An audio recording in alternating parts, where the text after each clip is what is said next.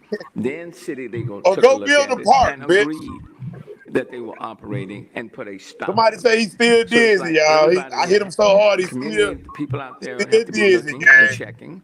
And then when they bring it to our attention on those particular cases, I bet then you he get that legal is park able built to now. drill down and take a look. But if we ask the legal He on gonna the get that front park end built now. to take a look at every request by these developers, that is asking a great deal. That is a very I beat your ass. I gave you my PO box, bitch. Send me a and the letter. question is now, who pays for that? They still run about that dirt ass Circle K shit. What Circle K got going on? Something ain't right. Them niggas trying to squeeze money out of the developers. That's what's going on. That's all they run about. Circle K, Circle K. They got people life in, love their life in your hands, my brother. Motion to extend. Look at him. He got to take a shit. Look at him, gang. So there's got to be some severe It's about motion to extend. I don't want to hear nobody else. checks the box and At times start choking them. At times start choking when you start talking about Juke the Jeweler. I can't wait to rewind and hear that shit, man. I know that nigga took a shit. I know that nigga shit in his fucking diaper. Restrictions, then there have to be Yeah, you gotta rewind it, paperwork. We gotta see and it. that's where we need to You strengthen. know I'm gonna repost. I'm gonna post that probably about an hour. More severe. Shout out to They're Mr. not severe enough. Appreciate because they aren't severe, and it takes a long time. And I'm thinking about a situation in a community that I represent where the homeowner got a permit to build a carport, which was a violation of the deed restrictions, but he checked. Yeah, go on and wrap it up so we can see the mayor float up out of there. The carport. He got now the community pants is full of shit. Petitioning the city, and the city is Shout out in a to lawsuit Trishan, with Baptiste this person. backstage. I Where see you I feel backstage, if but they it would said have the checked device it is at the not beginning and said, Gotta no, you connect can't the put a devices. carport Shout out to because these Trishan, are your deed Baptiste. I see you restrictions, backstage. then we would have caught You it on the have to front connect your end and wouldn't be devices. in a lawsuit. Devices are not connected. No, I agree. Shout out to It's Black just Thunder. where the Appreciate who is going to appreciate assume Black the Thunder cost supporting on the that paper front party. end. Shout out to Black Thunder. Now, if it's a situation where appreciate if the Black community Thunder out there supporting the saw paper. that person building the carport, and before it was constructed all the way, came to the city and said, look, we believe that this homeowner, property owner, is acting contrary to the deed restrictions, and then we step in at that moment. Then That nigga sweating hard now. Shout out to Pedigree. I got him But I sweating, mean, I y'all. agree with you. It's just where in the continuum, who assumes the responsibility? Shout out to where, who's Empress, going to assume the 100 cost? Angela in the house, man. And, Appreciate it, and it's Empress. trying to strike that 100 Angela in the house support the paper party, man. That's AK stimulated a Receipts lot Russ, of man. council Shout out members. to Empress, 100 Angela, man. Appreciate you coming in Councilmember today. Pollard. Empress is Thank you, going Mayor. down. And I agree Appreciate that the we have to find a resolution to this issue because it is something that's facing the entire Nigga, did city. you I just think hear it's me ask something the to man for where, his resignation, black brother? the homeowners Dice association or the game, civic club brother. has to be a part of the process. They know those deed restrictions better than anybody else. Maybe the developers have to get Shout out to Lady some D, type man. of Appreciate that, Lady D. Appreciate the super sign chat. off from the Appreciate HOA that. up Supporting the front that paperwork we party, man. have been Shout out to Lady. notified of this Appreciate I'm gonna development step down, and that paperwork, let somebody we have else come checked up. off that it is Shout out to Lady, good man. It's going down. based on our deed restrictions. And even if there's something online to where you don't have a person checking everything, but if you Paperwork. go online and you click, What's up with it? I have You did have that, looked at the man. deed That restrictions in was this development. hilarious. Already, He's that's what's up. talking real. He talking real fast now because he got to go change his clothes. Cause he done Yeah. did it all on. So, hey, do that again. That shit was funny. But this stuff needs to go to the news or something. All y'all just don't need to do something. So paperwork. On it block. Did you see their face? Like everybody on the panel, the white lady on the end, she like covered up her face and she put like her head down like I'm really did? big. Yeah, you guys, the white lady on the end. Oh, I didn't see that. I'm about to go back over because I didn't see it. I was too busy. I didn't see that right there. I gotta catch that. Yeah, you guys have to like rewatch it. But that lady like put her head down and like she put her head down and covered like her face a little bit, like she was on the end. Yeah. Hey, everybody on that panel is going to go to their office and rewind it one by one. Oh, you know they is for sure. They is.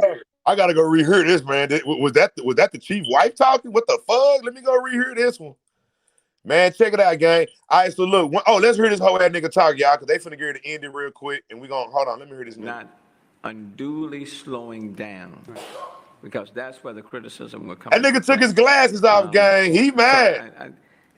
It's room for thought, you know. Nah, ain't no room for thought. They finna get your ass up out of there, nigga. Because You know, the reality is that, when the city made the decision that we weren't going to do zoning, we opened up the floodgates. Get Sylvester on the phone right now. The city is moving at a rapid pace and developing, and people are building all over the place. And people are looking for land to build. Yeah. So I think we just need to take a deeper dive on what's the best way to proceed. But this conversation is stimulating a lot of thought, as it rightfully should. It's stimulating, right? Yeah, right. Thomas. Thank you, Mayor. And to Councilmember Pollard's point, we do very well with notification from the state when we receive a 9% tax credit application. It kicks out an automatic notification. For developers have to notify us that they intend to do a deal in your district. I think similarly, locally, we've adopted They wish they would have put us last, because nobody keep a straight face now while they trying to talk. To get these letters of support. Right, for real. They can't concentrate. They can't concentrate. Everybody looking around like, what the fuck just happened? I do think even at the look at her. She's still thinking about me like, damn, that nigga sound good on the phone. Who was that? Yeah, you can see it in their faces. They shook. They like, what the hell is going on? How you gonna tell me we can't call in no more with a bitch walking there with some fucking boxing gloves and a fucking robe on? Somebody she's gonna whoop his ass. This lady had she had boxing gloves on and a karate suit. Y'all ain't noticed that? Takes a lot of work. Somebody he mad at me, but he ain't mad at her. Right. We received that information, but I will tell you, showed your motherfucking ass. I'm scared now. Like, what the fuck? So I do understand. All that nigga. You showed your ass. I'm over here like, are we even on like dry earth right now? What the fuck is going on? I cannot. I'm telling you, marry me. They gave me my whole 3 minutes. When I see you, boo, I'm gonna cater to you just like that song say. Let me cater to you. Watch it, because you need what the fuck? I'm about to sing you some money, some real money. Let me where the fuck? What y'all mean? Like, fuck that shit. That got me scared. Like, let me take care of my man real quick. I am broke, y'all, so they go to Cash App for Fuck anybody. that. Hands up. Let's go. Paperwork that nigga. Y'all better show. I got you next week, bro. I got you next week for show. I got you next week for show, bro. You made history right there, paperwork. I'm finna fly to Houston, man. I'm gonna need the support I need. They may try to throw me. Hell to the. They ain't gonna fuck with you. I need my bond money, man. I need my bond money. Paperwork. I got you, boo. Fuck that shit. They fuck with you. I swear to God, they go see the fifth ward rise to the second. Yeah, they gonna see a rally. They fuck with you, nigga. They fuck with you, paperwork. They gonna see a rally for sure. I swear to God, I rebuke them in the name of Jesus, and I send them back to the ABYSS. They better leave paperwork alone. I'm not playing. Hey, I can't wait to see her face. You see that white woman right there? I want to see her face. She like, I knew that nigga was fucking with them jprinces. It wasn't that white woman. It was the other one at the other end. Oh, it was the other white woman? I can't believe you set their asses on fire right now. All I see is fire and brimstone in that place now. That's what I'm saying. Hey, but I didn't think they was going to let me play the chief's wife's voice. They was like, fucking let it play. I thought they had to let it play, because if he would have cut you off while you was doing that, he would have looked guilty. Yeah. You know he gonna call Sylvester as soon as he gets done. Oh yeah, that nigga done with, bro. It's over. Nah, he's done. Bro, it's done. It's dead. You see all their fucking face, bro. All of them. Because it's very, very. She ready to pull her wig off. Bro, I was watching all their face. They all had their hand over their mouths on top of their head. Like, how the fuck you find this out? At the same time, I want to make Shout sure out to Terry that Hendricks, there man. are Appreciate those the super safeguards in place. The The citizens are there, right there. If you get ready to build something in my neighborhood, I'm going to know. And so I want to also let people know how important civic engagement is. Participate in your civic organizations. Organize your civic organizations. I think that can have a pervasive effect even on our trash and certain things that are going on in the neighborhoods. Because when you become more involved and entrenched in the neighborhood, you're less inclined to trash the neighborhood. So I just thought I would throw that in as well. But right now, we really do Bro, when you said we need you to keep the design, you see that nigga hand gesture, bro, you like, how we can prevent all We of told these you got legal 8,000 positions actions inside and that shit, people bro. That having nigga the was like, protections damn. that should be afforded by these deed restrictions. Damn, I didn't see that. They waiting to see all these electronic signatures. Okay, so, and another thing I want to say Ah, is look at that something nigga That nigga laugh. said Oh, we we've was. gone hey. down to the Shout out to Strawberry planning Amazing, man. meeting. Appreciate the super So sticker. that takes Appreciate time away from Strawberry whatever the Amazing planning supporting committee the paperwork party does, other today. than, so Strawberry we're Amazing objecting supporting to the the paperwork party. same, Shout out you to know, Strawberry Amazing. basic Appreciate the super sticker. issue each time. And also, I'll say too, like, once we did find that there was a violation going on, and we called 311, which got us in touch with the Department of Neighborhoods, they did come out, look over the issue, and if there was nothing posted, no permit posted, you know, they dealt with that issue, or they, you know, issued a violation notice. So those departments are working, and there's no need to overwork. Damn, shout out to Stacy Color. She said, yo, send this video to the mayor in Atlanta and the news station. I'm so glad you did this publicly. He about to call the prince and the chief. One love, my dude. Shout out to you, Stacy Color. Most definitely has. You know how we do it, man. I try to do everything on this channel so people can't say that we making shit up. But when I still do it live, they still say they gonna say I made this. But guess what? Requires that it has to have some Color. action after the notice. If not, we For can the all Herbal decide on Group, that the policy mayor down is the shook. line. Shout out to this nigga right here is shook. Look at him. This He development can't has wait to been get home and call his or people. a permit has been put That nigga forth, like, boy, I cannot wait to get online to see who Paperwork Party is. I can't wait to go watch Paperwork Party shit, boy. What the fuck you talking about? He got the man. Yeah, appreciate that Herbal Group in the house, man. From a very simplistic standpoint, that Herbal at Group, least needs to go, be gang. met. And I think your comments today have really helped spur a conversation. Yeah, you know that panel for to go home to their families and tell what happened. Ooh, girl, let me tell you what happened at work. For real, that's gonna go down. So everybody for to know about this. If the mayor turns in his resignation tomorrow, every blogger on YouTube is gonna say that they the reason that he turned it in. Every damn. They can't see a motherfucking thing with they raggedy ass. That white lady right there with the glasses. Which one? That fat one at the end. Okay, I see what I see. Hardy Street. Yeah, the fat one. That go Fifth Ward's finest. But across the street from the park, it's been brought to my attention. I doing missed the selling time when the mayor, all of y'all went out there, y'all did some bicycle stuff at Earl Henderson Park, but directly across the street on, I think, the 4200 block of Murray Street, there's bushes and weeds, probably as tall as that Christmas. Fuck the weeds. I'm trying to see the mayor walk up out that bitch. I mean, it's very, very bad. There's an individual, there's some homeless guys that stay in there, and I'm not speaking against the homeless individuals. You know, I've been homeless before in my lifetime, you know. So I'm definitely not speaking out against that, but there's a homeless individual. There was a Caucasian male that lived in these bushes. We seen him up there we talking. reported Hey, I gotta go get my daughter, guys. Hold on. City Hall before and talked about it. But this homeless individual, this Caucasian male, was found dead yesterday on the table under the gazebo at this Earl Henderson Park.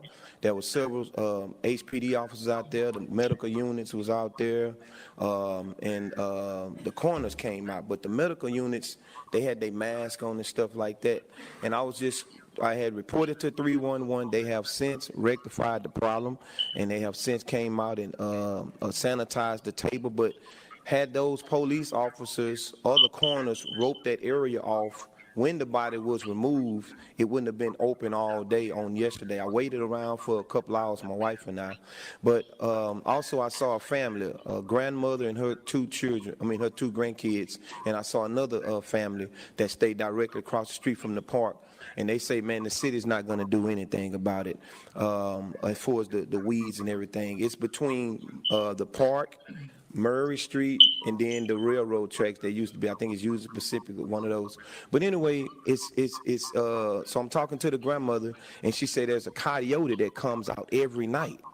And her husband, her dad told her about the coyote that comes out. So I told this grandmother, I said, you might want to watch your pets, because that coyote can come into your yard and kill both of your pets. Well, the little girl is about 6, 7 years old. She said, no, sir. Not only will the coyote come in and kill the pets, the coyote come and kill me. You mean coyote or coyote, you mean? And that was very disheartening for me to hear that. Coyote. But at the same time, there's a major neglect that has taken place. And like I told some of the people from Hardy Street, I said, hey, man, why y'all out here taking pictures and all on the news and everything, when y'all had the mayor and them out here, why y'all didn't ask them about, hey, when can we clean up that over there across the street? Now, I do want to say that Miss Carla Cisnerio's office, Baby Shaq, Miss Emily, she called a couple of times, and Renee that usually be in here, they on top of it because, but this address thing, they kind of, there is so much confusion on who owns the land, whether it's Union Pacific, the railroad, the city. I tell some of my buddies, I say, man, we need to get our own weed eaters and all that stuff to go over here and clean this up.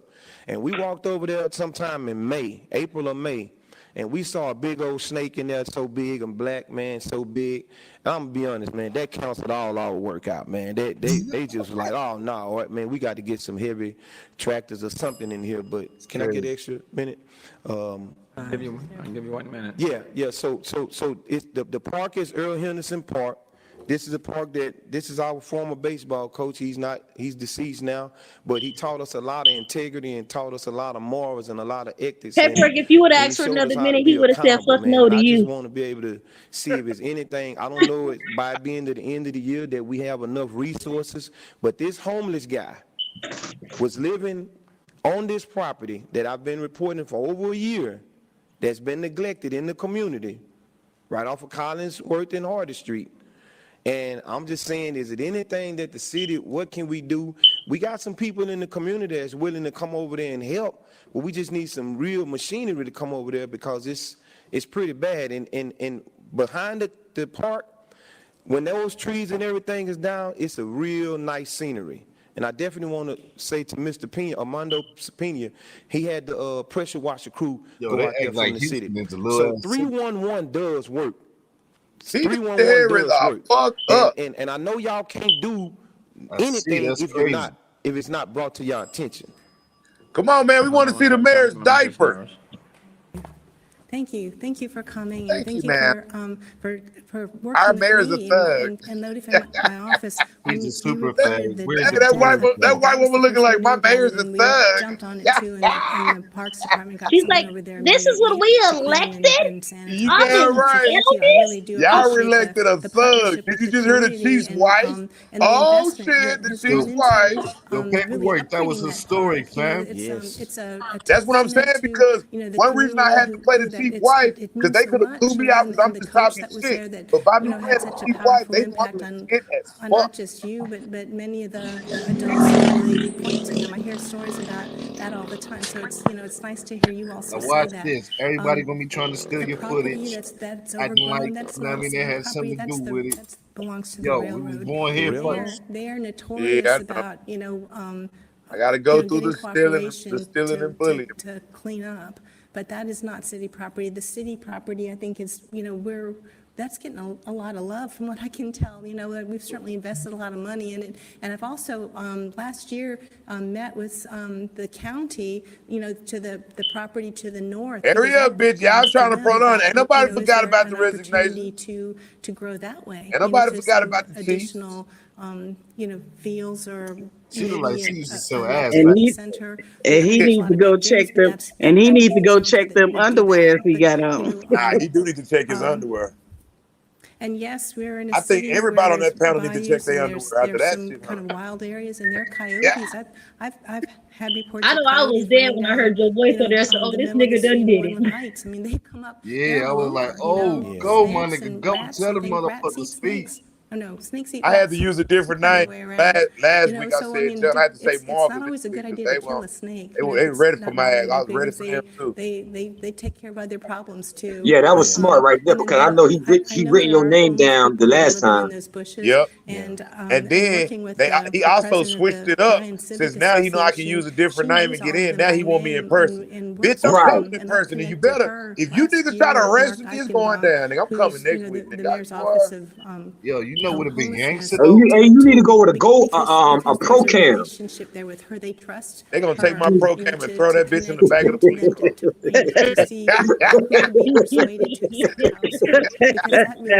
No, that shit would have been raw if we all just flooded the lines. You know what I'm saying? That you would know, have been we, raw. we Y'all should send me continue an to do update and let really me a know so I very could have good called job in too. housing people, but You know what I'm the saying? more that are housed, the Shoot. ones that are, They gonna be We like, there you doing go, y'all. That's look, paperwork. we doing it every Tuesday until we get some results. we, you know, we have our eye But then on he them said that and he ain't gonna do no more phone calls and shit no Right. He more. said, right. He said he gonna shut down. He ain't gonna do no more public calls no more. Oh, we coming in person next week. Don't worry, we'll be there in person on the 20th. Had those bushes been Somebody said, what's up with the part in this woman? Can y'all look at this white woman part? Her part fucked me up too, y'all. Hold on, look at this white woman's part, y'all, when it come back up, bro.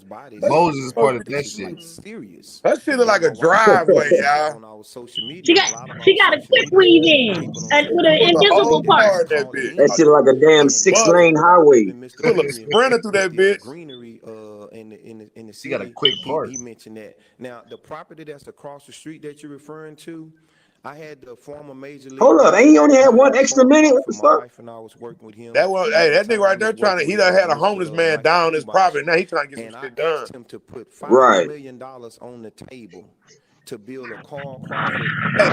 Turn on call, enough is enough. This nigga still up here talking. He got like 10 minutes. That's what I'm saying. They let them boys talk. They trying to drown out what we had to say. Of his own money to build a community center because he played in that park and grew up in that same area. But right now, Show the driveway in the middle of this woman's head. Here's a picture. I'd like for you to see it. But here's a picture. Where's of some the of the housing driveway, that was bitch? there on that property that you said is now owned by the county. Here she go, y'all. Watch this drive. Look at that driveway. That bitch got an easement going right through the middle of her fucking forehead. We met it there. That bitch got a sidewalk, a curb. Nigga play curb ball on that nigga on that bitch head, y'all. Look at that shit. Everybody can park. I can park my shit. You can park your shit. I can bag my shit in. Look at that shit. But this was in 2017. I was actually Carl Crawford. Look at that shit, man. That bitch. We was actually the first ones that initiated that. They gonna sneak the mayor out the back, y'all. They don't want us to see that nigga get up and walk off. They gonna sneak his ass out the back. To help the community. We probably need to take this offline. We'll talk some more. Thank you very much. Okay, thank you. Next speaker. I wish somebody else would call in and talk about it. And it's gonna be really quick. Nah, they put them all in the That's the same group. thing I was thinking. Wait a second. You object here now. Just very quickly, I just wanted to tell you, Art, thank you so much for always coming down, taking care of the neighborhood, and for your civic engagement. You're a drug dealer too, man. Thank you. Okay, next speaker. Coffee L Bay. Hello, how y'all doing? What I would like to say in reference to what my husband just said, Hell nah. He got 10 minutes. She got 10 minutes. it's a railroad property.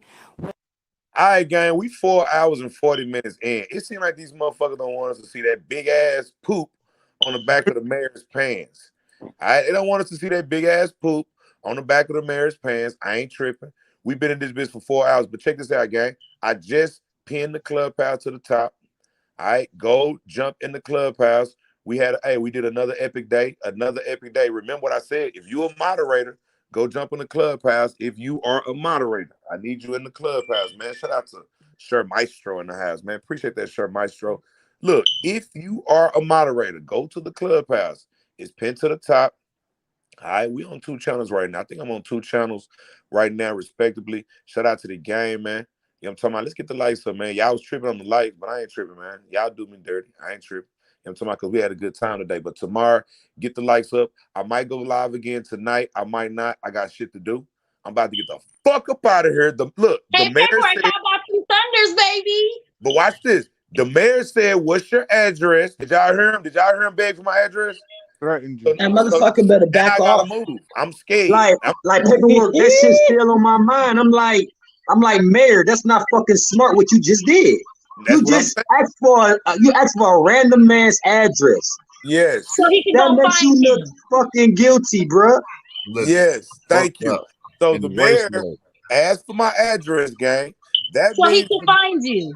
he wants to find me. That was a threat. So guess what? I'm gonna let him threaten me. I've been getting threats ever since I opened up this damn page. We're gonna keep it moving until the wheels fall off. Y'all know I'm finna catch a plane today.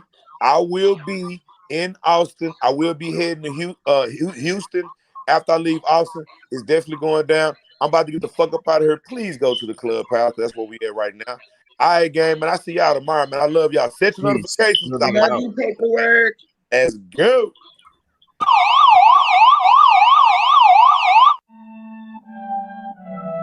What's up, paperwork party? Gang, gang, gang, gang. It's paperwork party, paperwork gang, gang, gang. Hit the like button. Let's go. When you come in, let go. Hit the like button. Hit the like button. Hit the like button. My likes should match my views. That's right, man. Hit the like button. Hit the like button. Hit the like button. My likes. So when you come in, hit the like button. What's up? My likes should match my views. Hit the share button. My likes should match my views. Hit the notification. Let go. Let go. My likes should match my views. Come on, y'all. Yeah. My likes should match my views. Let go. Hit the like button. Hit the like button. Yeah. Hit the like button. My likes should match my views. Hit the like button. I think the like button. Come on. Hit the like button. My likes should match my views. Let go. Let go. My likes should match my views. Let's go. My likes should match my views. My likes should match my views. Let go. Let go. My likes should match my views. Hit the like button. What's up, paperwork gang? Gang, gang, gang. Yeah. Hit the like button when you come in. Hit the like, share, notification, notification, man. Cash out, let's go, y'all. Hit the cash out. Hit the cash out. Hit the cash out, boy, get your ass out. Let go. Hit the cash out. Hit the cash out. Hit the cash out, boy, get your ass out. Let go. Hit the cash out. Hit the cash out. Hit the cash out, boy, get your ass out. Hit the cash out. Hit the cash out. Hit the cash out, boy, get your ass out. Come on, y'all. Or get your ass out. Hit the cash out, man. Yeah.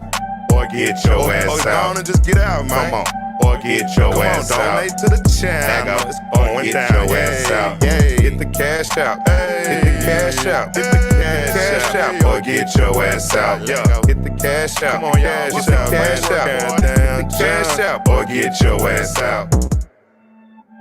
What's up, paperwork party? It's paperwork party, paperwork gang, gang, gang. Hit the like button when you come in. Let go. Hit the likes or get the hell off my page. Paperwork party. I done stepped up on the stage with no script laid. Come off the fade on this page. Riding with a 12 gauge, I'm spilling the lemonade. My helicopter got blazed, a condominium with base. They ask my real age, I'm chilling with Dennis Quaid. Hit the like button. Hit the cash app, donate, don't hate. I'm in Mexico sitting on wait. Hit the like button or get the hell up off my page. Paperwork party. I done stepped up on the stage with no script laid. Come off the fade on this page. I'm riding with a 12 gauge. I'm spilling the lemonade. My helicopter got blades, a condominium with maze. They ask my real age. I'm chilling with Dennis Quaid. Hit the like button. Hit the cash out. Donate, don't hate. I'm in Mexico sitting on wait. What's up, paperwork gang? Gang, gang. Hit the like button when you come in. Hit the share, notification, and hit that cash out. Let go, let go. Hey, yeah, hit the cash out, man, or get your ass out. Let go. Hey, hit the cash out, nigga, hit the cash out, or get your ass out. Let go. Hit the cash out, nigga, hit the cash out. Hit the cash out, or get your ass out. Yo, hit the like button. Let's go, man. Hit the like button. Paperwork.